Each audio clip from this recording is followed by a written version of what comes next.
कथाकार सुनो तो अच्छा सुनो के सभी श्रोतागण को सादर प्रणाम।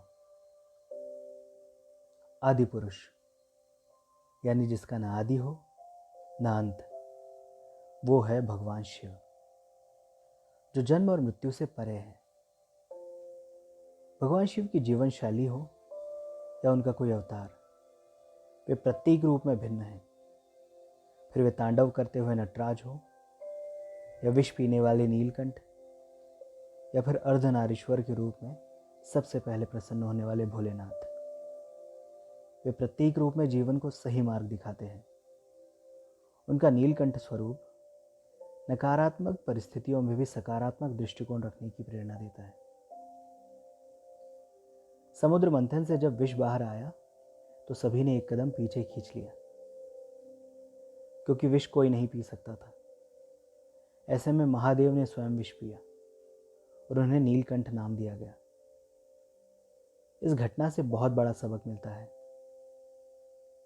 कि हम भी जीवन में आने वाली नेगेटिव चीज़ों को अपने अंदर रख लें, लेकिन उसका प्रभाव न खुद पर हावी होने दें और न ही दूसरों पर।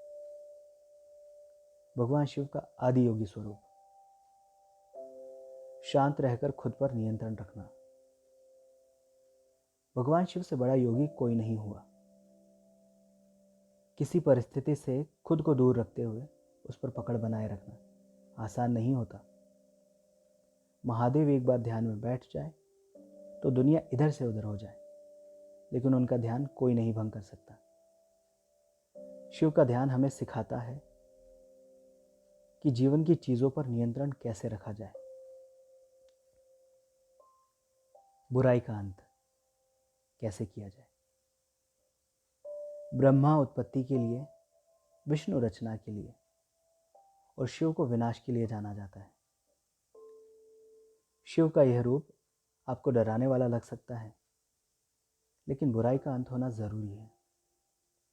शिव इसीलिए जाने जाते हैं। एक बार काली माँ बहुत ज्यादा क्रोधित अवस्था में थी। कोई भी देव या राक्षस उन्हें रोक पाने में समर्थ नहीं था। तब सभी ने माँ काली को रोकने के लिए भगवान शिव का स्मरण किया। महाशक्ति जहां जहां कदम रखती, वहां वहां विनाश होना निश्चित था। भगवान शिव ने भी ये अनुभव किया कि वे भी महाशक्ति को रोकने में समर्थ नहीं हैं। तब भगवान शिव ने भावनात्मक रास्ता अपनाया और उन्हें रोकने पहुंचे। भोलेनाथ माँ काली के रास्ते में लेट गए। जब माँ काली वहां पहुंची तो उन्होंने ध्यान नहीं दिया कि भगवान शिव वहां लेटे हुए हैं, और उन्होंने भगवान शिव की छाती पर पैर रख दिया। अभी तक महाशक्ति ने जहां जहां चरण रखे थे सब खत्म हो चुका था, लेकिन इस बार ऐसा नहीं हुआ, क्योंकि भगवान शिव का ना आदि है ना अंत। माँ काली ने जैसे ही देखा कि भगवान शिव की छाती पर उनका पैर है, उनका गुस्सा शांत हो गया और वे पश्चाताप करने लगे। यह वृतांत दर्शाता है कि परिस्थिति कितनी भी विकट क्यों न हो, यदि उस पर विचार किया जाए तो उसका समाधान अवश्य निकाला जा सकता है और बुराई को रोका जा सकता है, उसका अंत किया जा सकता है। भगवान शिव का अर्धनारीश्वर स्वरूप, स्त्री पुरुष की समानता का पर्याय है अर्धनारीश्वर। भगवान शिव के अर्धनारीश्वर अवतार में हम देखते हैं कि भगवान शिव का आधा शरीर स्त्री का तथा आधा शरीर पुरुष का है। यह अवतार महिला व पुरुष दोनों की समानता का संदेश देता है। समाज, परिवार तथा जीवन में जितना महत्व पुरुष का है, उतना ही स्त्री का भी है। एक दूसरे के बिना इनका जीवन अधूरा है। ये दोनों एक दूसरे के पूरक हैं। शिव पुराण के अनुसार सृष्टि में प्रजा की वृद्धि न होता देख ब्रह्मा जी व्याकुल हो उठे। तब उन्होंने मैथुनी सृष्टि उत्पन्न करने का संकल्प लिया, अर्थात दो जीवों के शारीरिक मेल से उत्पन्न संतति। तब ब्रह्मा जी ने शक्ति के साथ साथ शिव को प्रसन्न करने के लिए तपस्या की। ब्रह्मा जी की तपस्या से परमात्मा शिव संतुष्ट हो उठे। उन्होंने अर्धनारीश्वर का रूप धारण कर उनके समीप जाकर अपने शरीर में से शक्ति के अंश को अलग कर दिया। उसके बाद ब्रह्मा जी ने उन देवी शक्ति की उपासना की और उनकी भक्ति से प्रसन्न होकर माँ शक्ति ने अपनी भ्रुकुटी से अपने ही समान तेजस्वी एक अन्य शक्ति की सृष्टि की, जिसने दक्ष के घर उनकी पुत्री के रूप में जन्म लिया। अर्धनारीश्वर रूप लेकर भगवान शिव ने यह संदेश दिया कि समाज तथा परिवार में महिलाओं को भी पुरुष के समान ही आदर व प्रतिष्ठा मिले, उनके साथ किसी प्रकार का भेदभाव न किया जाए। हमारे शास्त्रों में भी लिखा गया है, यत्र नार्यस्तु पूज्यन्ते रमन्ते तत्र देवता, अर्थात जहाँ नारियों की पूजा होती है, उनका सम्मान होता है, वहाँ देवता वास करते हैं। भगवान शिव का त्रयंबक स्वरूप। त्रय का अर्थ होता है तीन, अंबक यानी कि आंखें, यानी कि तीन आंखों वाला त्रयंबक। वैसे तो ये बात सभी जानते हैं कि इस तीसरे नेत्र का इस्तेमाल भगवान शिव केवल और केवल क्रोध की अवस्था में ही करते हैं। ऐसा भी माना जाता है कि भगवान शिव ही तीनों लोकों पर नजर रखते हैं। उन्हें सृष्टि में प्रलय का कारक भी कहा जाता है। भगवान शिव की तीसरी आंख उनका कोई अतिरिक्त अंग नहीं, बल्कि ये दिव्य दृष्टि का प्रतीक है। यह दृष्टि आत्मज्ञान के लिए बेहद जरूरी बताई जाती है।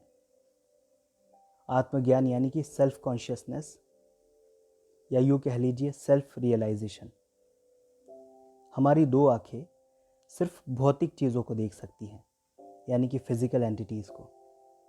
और जब हमें आत्मज्ञान प्राप्त होता है, यानी कि सेल्फ रियलाइजेशन होता है, तो हमें व्यक्ति और वस्तु को देखने का एक अलग दृष्टिकोण मिलता है।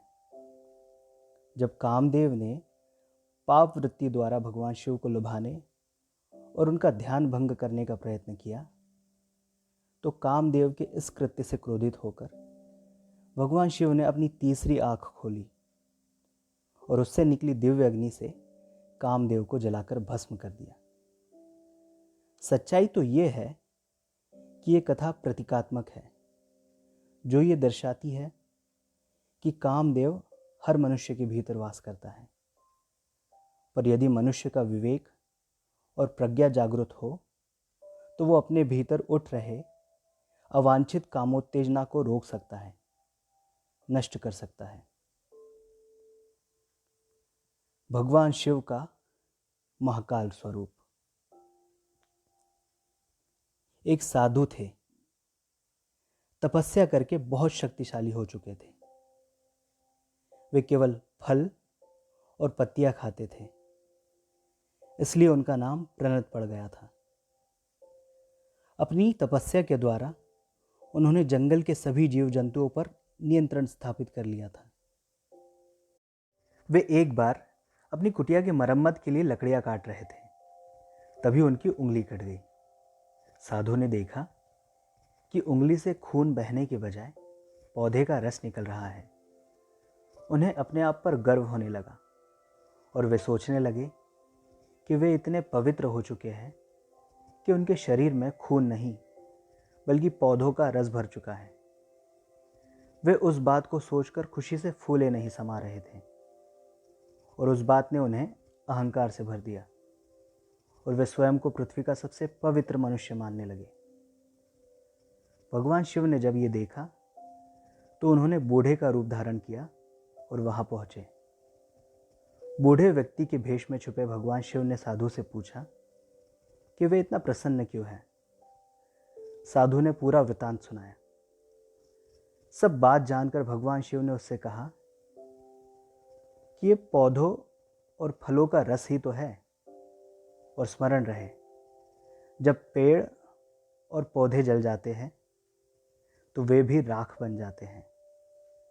अंत में केवल राख ही शेष रह जाती है। बूढ़े व्यक्ति का रूप धारण किए भगवान शिव ने तुरंत अपनी उंगली काट ली और उससे राख निकलने लगी। साधु को विश्वास हो गया कि उसके समक्ष स्वयं भगवान खड़े हैं। साधु ने अपनी अज्ञानता के लिए क्षमा मांगी।